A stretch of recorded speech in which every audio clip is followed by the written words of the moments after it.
It's said by our nation that we should achieve a goal of landing a man on the moon and returning back to Earth safely. Said by President Kennedy in a speech of Congress in 1961. Scientists have always been searching for sustainable life on Mars. Back since the 19th century. It was not until the 1900s that they actually found sustainable life in a meteorite. It became more of a goal for them to find more information about Mars later on.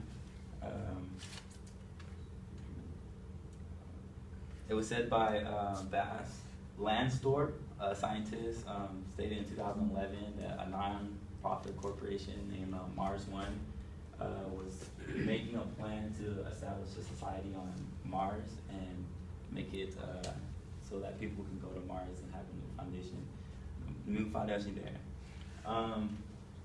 I've always been interested in outer space. I actually wanted to be an astronaut when I was younger, but never, always changed. I had done many research on it as well. The main thing on this is that this will be a more of an educational leap for our society and our decade, because we always want to know if there's like other planets that we can go to or other things that we can explore. And now that I give you, now that I'm gonna go into like the whole plan of Mars One, who's going, how they're gonna live there, how they plan to create their society there on the planet.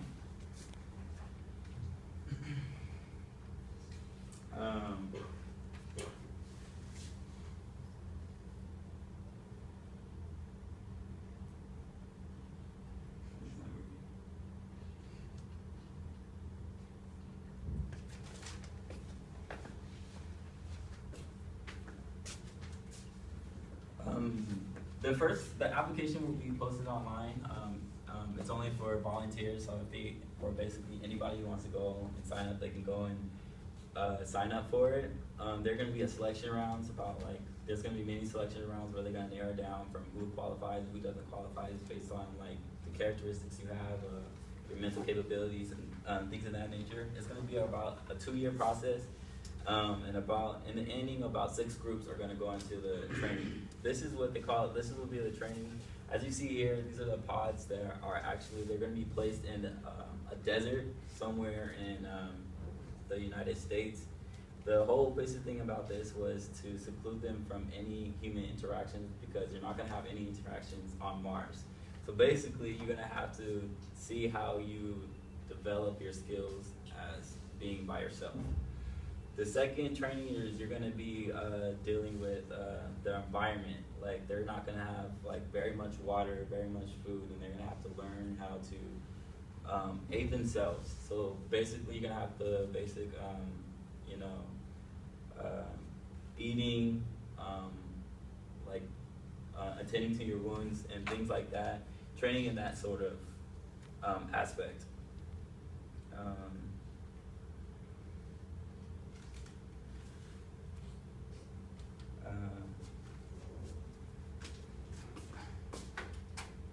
Now that I talked about that, we're going to talk about their launch into space. The actual launch, before they launch, they're going to have launched a satellite that's going to be stationary on Mars. The whole purpose of this is to have a 24-hour contact with Earth and Mars, so they can always maintain, like, if there's any problems or anything wrong with the astronauts that are going to be landing there, it's always going to be safe for them to get in contact with people on Earth.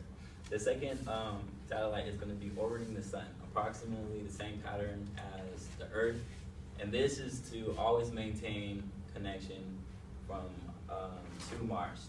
This is just for Mars. This one's for both Mars and Earth, and this one's just for Earth. And then the third thing that's going to be launched is what they call a rover. Now, this was supposed to look for the perfect landing spot for the astronauts, so that they have enough water maintained in the soil, enough solar power to operate the pods that they're going to be landing in, and fly enough to land. So once this is launched and lands, this is going to search for the perfect spot for them to land on Mars. And it also stated by Mars One, the company, that they're supposed to have sent 2 life units, 2 life supports, and two supply units for approximately 4 people who are going to be landing on Mars.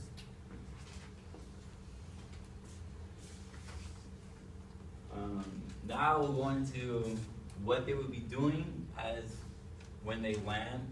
The first thing they're going to be doing is exploring Mars, where they're going to be like constructing like experiments and things like to gain information on Mars, like what's going to be there, everything that's going to be on there.